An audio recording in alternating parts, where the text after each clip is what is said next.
Hey guys, welcome back to my channel, The ENT Resident. Today we'll be discussing about the instruments that are used in tracheostomy. We'll talk about how do we identify this instrument, what are the parts of this instrument, what are its uses, advantages and disadvantages. You can also now purchase my notes. I have added links in the description. Okay, let's get started. Our first instrument over here is the Langenbeck Retractor. Now, this is a very universal instrument because it is not only used in ENT but in general surgery for other purposes as well. Now, if you look at this instrument, there are two parts over here. This right over here, this is our handle with the help of which we hold it. And this part is the retractor part, which is a blade or a hook, you could say. So this part is used to retract the soft tissues. So the primary use of this retractor is that it helps you in retracting soft tissues like the skin, the superficial fascia, the muscles on either side. You usually need two such instruments when you're performing tracheostomy, and with the help of this, you end up exposing the underlying structures. Now, there are certain advantages to this. As you can see, the blade over here, the blade is not sharp at all, it is very blunt. So, one of the advantages over here is that it is atraumatic. So, it does not cause any injury to the tissues as you are using it. Second is it is very easy to handle and it's also very light in weight. So, it does not require much of manipulation. And last of all is you get it in a lot of sizes. So depending on your patient, you choose which size of the blade you want to take. So these are all the advantages of using the Langenbeck retractor. Now coming to the disadvantages of this instrument, this is not a self-retaining instrument, which is why you require the use of another assistant to help you. And this instrument is also not meant for deep cavity retraction. So, this is all about Langenbeck's retractor. Next, we move on to our second instrument, which is the blunt tracheal hook. Now, if you look at this instrument, if you look at the hook over here, we can see that the edge of it is not at all sharp. This is very blunt. So, what is its use? Its use is to retract the isthmus of the thyroid gland when we are performing tracheostomy. Since most of the time we perform mid tracheostomy, which is done through the second or third cartilage ring, and in this region lies the thyroid isthmus. So, to reach the trachea, first you need to retract the thyroid isthmus upwards during the time of tracheostomy in case you have not divided the isthmus.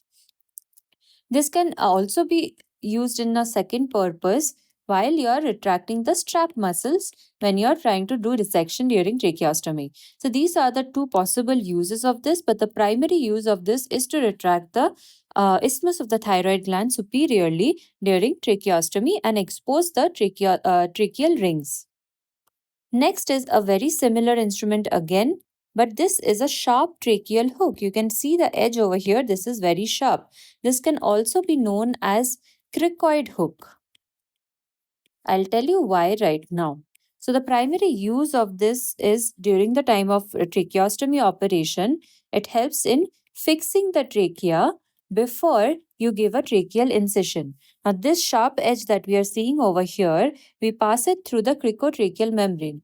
So if this is the cricoid and then we have the tracheal rings, in between this is the first tracheal ring, this is the cricotracheal membrane. So we pass the sharp edge through this cricotracheal membrane and then we fix it. Fix the cricoid so that the trachea is able to move during respiration, but it does not affect your surgical field as you try to make the tracheal incision. So that is the purpose of this sharp tracheal hook, which is also known as cricoid hook, because we are trying to fix the cricoid. Our next instrument over here is the double hook retractor. Now, double hook retractor is named so as you can see because there are two hooks over here. Now, this instrument is a blunt instrument which has two hooks. What is the purpose of this? Again, it has a similar purpose to other retractors. It helps you to retract either the strap muscles or the pretracheal layers in the neck while you're trying to do tracheostomy. So you can retract any of these tissues like the skin, the subcutaneous tissue, or the muscle, All of these can be retracted with the help of double hook retractor. Our next instrument is the Trossau's tracheal dilator. Now, this is an instrument. You can see that this tip over here, this is a very blunt tip. And when you open this instrument, the hooks separate out. Therefore, the primary use of this instrument is when you have, this is the trachea, and you have made a opening over here, you've made an incision over here. Now you need to dilate this incision. To dilate this incision, we use this tracheal dilator. We take this instrument, we do not open it yet. First, we introduce it through the incision that you have made in the anterior tracheal wall, and then when we open up the instrument, the dilator ends open, and that helps us in dilating the tracheal opening. Now, important part is to see that this instrument does not have any catch, and also there are no serrations over here. So because there is no catch, you would have to hold on to it. You cannot just fix it. So our primary use over here is what? We are dilating the tracheal opening. And this is done once when you are trying to perform a tracheostomy and you're introducing the tracheostomy tube. This is also used when you're trying to change the tracheostomy tube. What is the advantage of this instrument? As we mentioned first, that there is blunt end, so it does not cause any injury. Second is it helps in easy introduction of the tracheostomy tube because it is dilating the opening of the incision. And thirdly, there is less chances of a false passage forming while you are trying to do tracheostomy. So these are all the advantages of the Trossau's tracheal dilator. Our next instrument is the Chevalier Jackson metallic tracheostomy tube. We'll discuss three tracheostomy tubes now, which are usually given in our instruments table when you have your Viva going on. This is one of them. Now, first is what is this instrument made of? This is made of German silver. And what is German silver? This is an alloy of copper, zinc, and nickel. And this substance is usually non-irritant to the mucosa, and that is why we prefer using this. Now let's look at the different parts of the tube. So this is our outer tube. This is our inner tube. This is our obturator.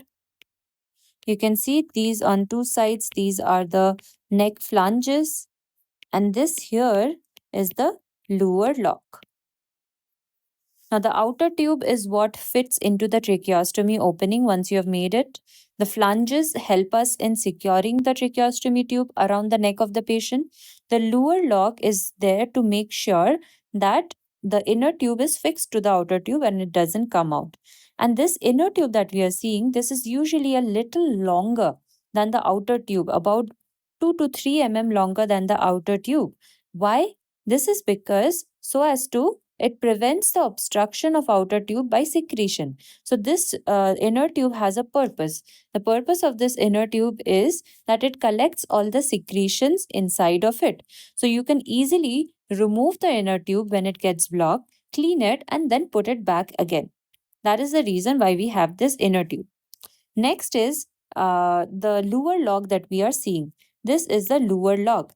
What is the purpose of this lock? Once you insert this inner tube inside, the lower lock is used to fix the inner tube over here.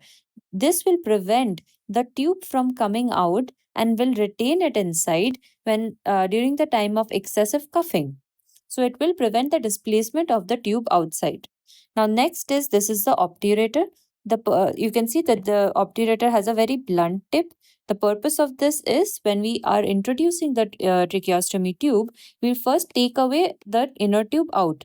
So in the outer tube, we introduce this obturator and this obturator pokes out over here.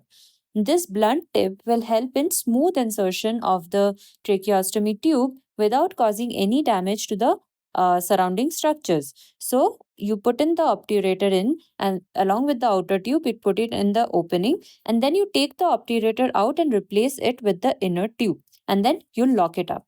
So this is about the Chevalier Jackson metallic tracheostomy tube and the purpose of each one of these parts and what it is made of. Our next tracheostomy tube over here is the Fuller's Biflanged metallic tracheostomy tube. Now, if we look at it, there are two parts. One, this is the outer tube, and this here is the inner tube. Now, if you look at the second image over here, we can see that the outer tube is biflanged. There are two flanges. There is a purpose for this. The purpose of this is we usually press on these two flanges together and then insert the tracheostomy tube into the opening. So, because we are doing this, we do not need a separate tracheal dilator like the Trosseau's tracheal dilator while we are introducing it. This itself acts as a tracheal dilator. So that is one of the main purposes of this biflanged design. Second is, if you look at the inner tube, this inner tube, there is no image over here. The inner tube has an opening in the posterior superior wall. The purpose of this opening is that, first of all, it will help in passing of air. So the patient is able to breathe through it and talk when you close the tube from outside. So it will help you in phonation. Second is this because of the presence of this fenestration, it will also help in early decannulation of the patient. So this is the importance of this inner tube and as well as the outer tube. Now the inner tube again is longer than the outer tube so that the outer tube does not, you can see over here, this is the level of the outer tube and this is the level of the inner tube. You can see how it is longer than the outer tube, and the purpose of this is to so as it does not get blocked during the time of when it is placed inside. It does not get blocked due to secretions. So you can easily take out the inner tube, clean it off of the secretions, and then reinsert it back again. So this is all the importance of knowing the outer and inner tube over here. And there is a one disadvantage, there are two disadvantages over here.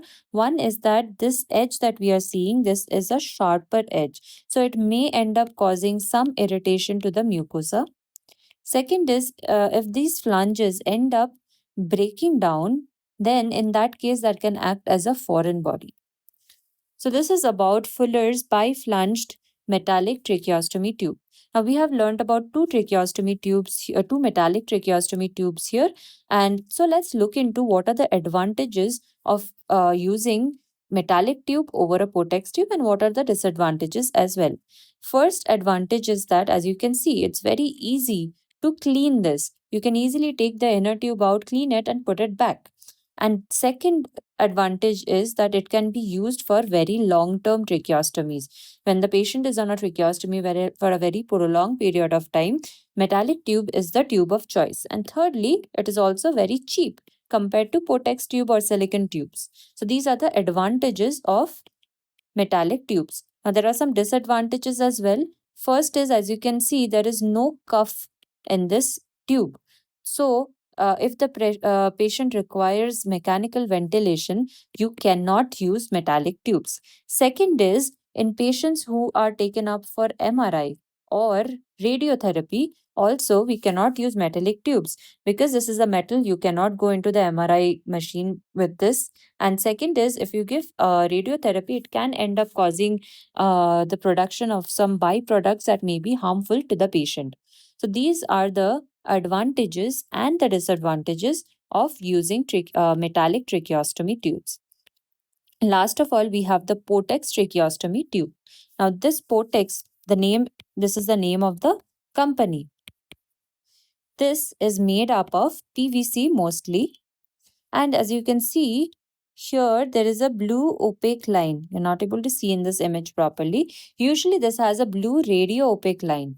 Now this radio opaque line has an importance. This radio opaque line is impregnated with barium salt, which is why when you perform any radiological examination, you will be able to locate the site of the tube. That is the importance of this blue radio opaque line. Now let's talk about what are the different parts. So this has one single tube. There is no outer tube and inner tube. There's only one single tube.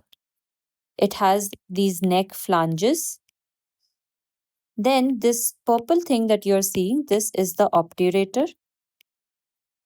And this is the cuff. So there may be a cuffed version, there can even be uncuffed version. And this here is the pilot balloon. Now talking about the cuff, The cuff is usually a high volume, low pressure cuff. What is the importance of this?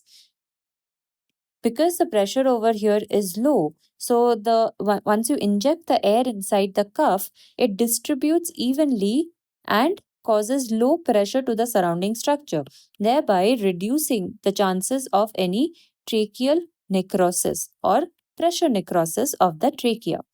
And how much amount of air do we insert?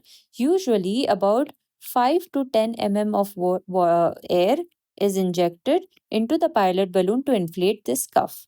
What is the cuff pressure that we need to know? These are all little Viva questions and even MCQ questions that you need to know. So the cuff pressure is usually 15 to 25 mm of water or 10 to 18 mm of mercury. So this is the cuff pressure that we need to maintain over here. So we saw that here we do not have an inner tube.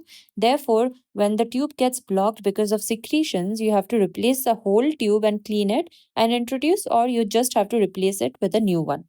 Now, I mentioned that there can be the presence of a cuff or no cuff. Now, what is the advantage of using a cuffed tube? Advantage is that we can use it for intermittent positive pressure ventilation. Second, because of the cuff, the tube becomes self-retaining.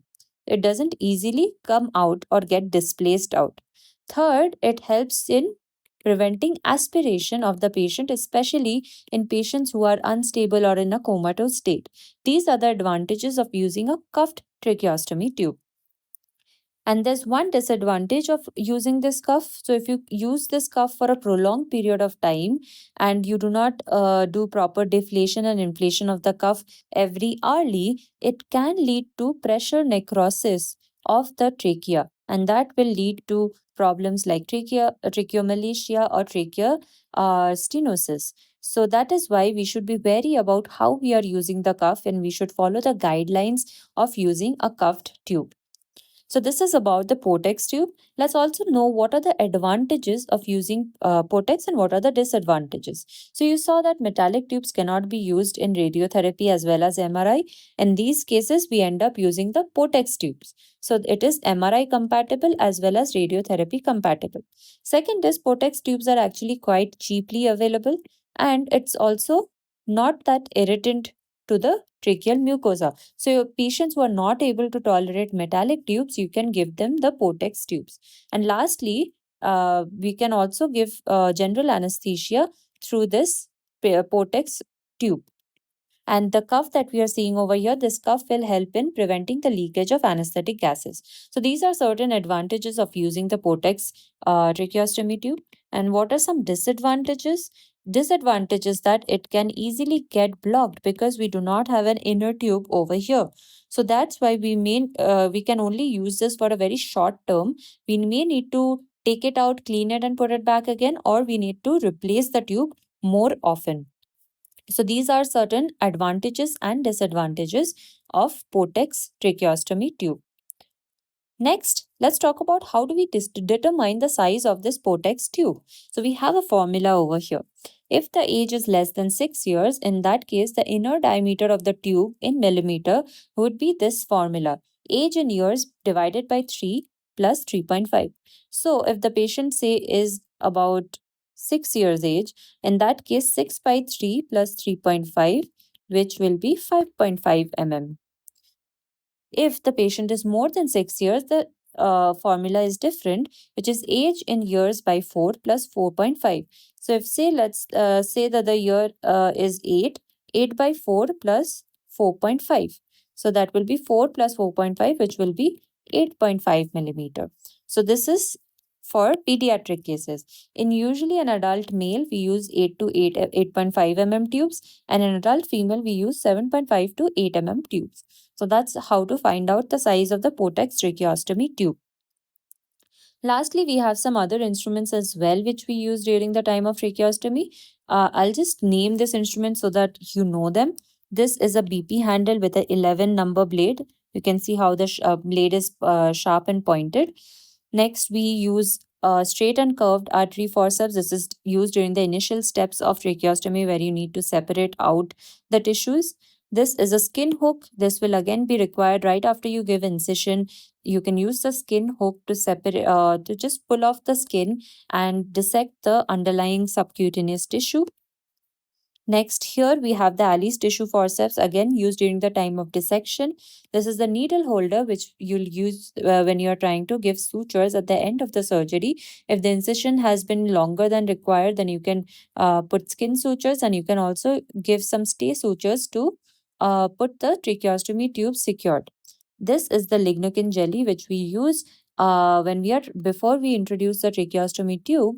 We make sure that the tip of the tracheostomy tube is lubricated with this lignocaine jelly so that it does not cause any trauma to the surrounding structures as we introduce it. Lastly, over here we have the plain forceps and the dissecting or the tooth forceps, which help us during the time of suturing the skin. So that's all about the tracheostomy instruments that you need to know. If you have any further questions on this, please note them down in the comment section and I'll get back to you. Thank you.